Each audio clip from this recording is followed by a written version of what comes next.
بسم اللہ الرحمن الرحیم۔ حضور صلی اللہ علیہ وسلم نے صحابہ اکرام کو رمضان المبارک کے مقدس مہینے میں چار اعمال زیادہ کرنے کی ترغیب دی۔ رسول اللہ صلی اللہ علیہ وسلم نے چار اعمال صحابہ کو سکھلائے، یعنی پہلے حضور صلی اللہ علیہ وسلم ان اعمال کو کہتے تھے، صحابہ پھر ان اعمال کو سیکھتے تھے، پھر وہ کرتے تھے۔ تو وہ جو چار اعمال حضور صلی اللہ علیہ وسلم نے صحابہ کو سکھلائے، ان میں جو پہلا عمل ہے وہ حضور صلی اللہ علیہ وسلم نے صحابہ کو فرمایا کہ کلمہ طیبہ لا الہ الا اللہ محمد الرسول اللہ، اس کو کثرت سے پڑھا کرو۔ مشائخ نے لکھا ہے کہ کثرت سے پڑھنے کی وجہ 300 مرتبہ صبح پڑھی جائے اور 300 مرتبہ شام کو پڑھا جائے تو یہ کثرت میں شمار ہوگا۔ اور 300 مرتبہ ایک تعداد ہے، اٹھتے بیٹھتے ہر وقت کلمہ طیبہ کا ورد ویسے بھی کرنا چاہیے، رمضان میں تو بالخصوص زیادہ کرنا چاہیے۔ اسی طرح رسول اللہ صلی اللہ علیہ وسلم نے ارشاد فرمایا کہ کلمہ طیبہ کے کثرت کے ورد کے ساتھ ساتھ تم استغفر اللہ ساتھ کہو۔ جو دوسری چیز رسول اللہ صلی اللہ علیہ وسلم نے صحابہ کو سکھلائی وہ ہے استغفر اللہ۔ اب استغفر اللہ پورا بھی پڑھ سکتا ہے، استغفر اللہ ربی من کل ذنب واتوب الیہ یہ بھی پڑھ سکتا ہے۔ تو اس میں سے جو آسانی ہو وہ انسان کو پڑھنا چاہیے۔ دو چیزیں تو یہ ہو گئی، اور آپ صلی اللہ علیہ وسلم نے فرمایا دو چیزیں پڑھنے کی ہیں اور دو چیزیں تم اللہ سے مانگنے کی ہیں۔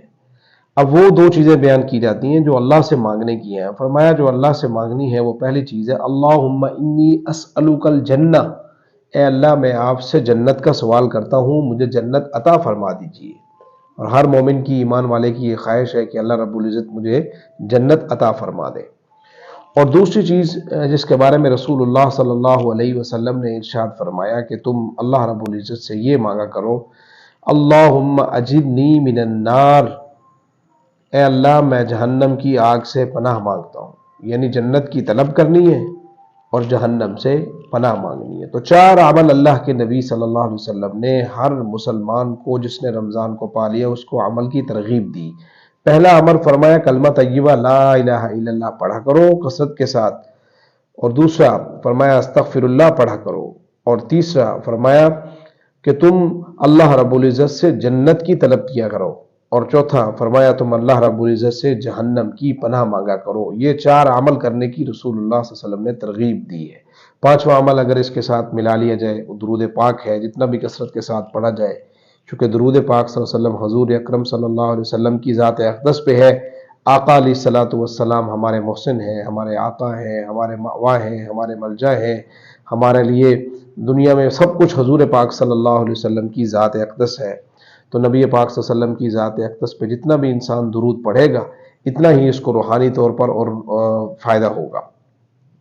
اس کے بعد رمضان المبارک میں رسول اللہ صلی اللہ علیہ وسلم نے ایک دعا سکھلائی اور فرمایا جو آدمی یہ دعا پڑھ لے گا اس دعا کی برکت سے پورا کا پورا رمضان اللہ رب العزت اس کا صحیح طرح اس کو گزارنے کی توفیق نصیب فرمائیں گے۔ دعا کے الفاظ بھی بہت پیارے ہیں، اس کا معنی بھی بہت پیارا ہے، آپ کے سامنے وہ الفاظ میں پڑھتا ہوں۔ اللہم سلمنی لرمضان، اس کا مفہوم سمجھ لیجئے کہ اللہ کے نبی صلی اللہ علیہ وسلم اللہ رب العزت سے یہ دعا مانگ رہے ہیں کہ اے اللہ جو آنے والا رمضان ہے اس کے اندر میں جتنی بھی عبادات کروں، میں جتنی بھی نوافل پڑھوں، میں رمضان المبارک کے روزے رکھوں، میرے جسم کے تمام اعضاء و جوارح کو بیماریوں سے پاک رکھنا، کوئی ایسی بیماری مجھے لاحق نہ ہو جائے کہ میں کسی عمل کو نہ کر پاؤں، یعنی کہ رمضان تک مجھے صحیح سالم رکھنا۔ یہ اللہ کے نبی صلی اللہ علیہ وسلم دعا مانگ رہے ہیں۔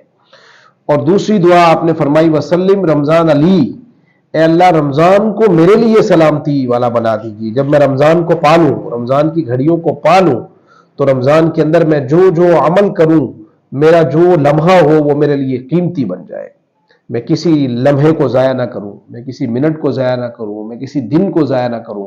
رمضان المبارک کے مقدس مہینے کو جب میں پالوں تو پھر میں اس ماہ رمضان المبارک کے مقدس مہینے میں کسی ایک لمحے کو بھی ضائع کیے بغیر اپنے عمل میں تواتر اور تسلسل لاتا جاؤں اور میں اچھے سے اچھے عمل کرتا رہوں۔ یہ رسول اللہ صلی اللہ علیہ وسلم نے اللہ رب العزت سے دعا مانگی ہے۔ اور اصل میں جو دعاؤں کا اہتمام حضور صلی اللہ علیہ وسلم صحابہ کو فرماتے تو یہ دعائیں امت کے لیے ہوتی ہے۔ اللہ کے نبی صلی اللہ علیہ وسلم تو ماشاءاللہ وہ ہستی ہیں جن کے لیے اللہ نے جنت بنائی، جن کے لیے یہ ساری کائنات بنائی، تو اصل یہ چیزیں ہمارے لیے ہیں۔ اس لیے رسول اللہ صلی اللہ علیہ وسلم نے ارشاد فرمایا، آگے تیسری جو آپ نے جملہ ارشاد فرمایا اس دعا کا، وَسَلِّمْهُ لِي مُتَقَبَّلًا، دیکھیں پہلے دعا مانگی اللہ میری ذات کو رمضان تک صحیح سالم لے جائیے، اور دوسری دعا کا دوسرے جملے کا خلاصہ یہ تھا کہ اللہ جب میری ذات رمضان کو پالے تو رمضان کے اندر مجھے پھر صحیح عمل کرنے کی توفیق نصیب فرما دیجیے، اور میں کسی لمحے کو ضائع نہ کروں، ہر لمحہ میں تیری بارگاہ میں شکر گزاری میں، عبادت میں، قرآن مجید پڑھنے میں، نوافل میں، ذکر و اذکار میں رمضان کے یہ لمحات گزاروں۔ اور تیسری چیز جو رسول اللہ صلی اللہ علیہ وسلم نے بیان فرمائی، اے اللہ جب مجھے رمضان کی یہ گھڑیاں نصیب فرما دیں آپ، جب یہ رمضان مجھے نصیب ہو جائے، اس میں عبادت کی توفیق مل جائے، عبادت کر لوں، وَسَلِّمْهُ لِي مُتَقَبَّلًا، اے اللہ پھر میرے ان اعمال کو اپنی بارگاہ میں قبول بھی فرما لیجئے۔ یہ بہت بڑی چیز ہے۔ آپ نے دیکھا ہوگا کہ بہت سارے لوگ اعمال کرتے ہیں لیکن وہ اعمال اللہ کی بارگاہ میں قبول نہیں ہوتے۔ تو رسول اللہ صلی اللہ علیہ وسلم نے یہ دعا خاص طور پہ صحابہ کو سکھلائی، فرمایا جب تم رمضان کے قریب ہو یا رمضان کے دنوں میں، ابتدائی دنوں میں ہو یا رمضان میں ہو، تو تم یہ اللہ سے دعا مانگا کرو، اس دعا کی برکت سے اللہ تمہیں صحیح سالم رمضان گزارنے کی توفیق نصیب فرمائیں گے، اور اللہ رب العزت تمہارے رمضان کے نیک اعمال کو اپنی بارگاہ میں قبول بھی فرمائیں گے۔ اللہ رب العزت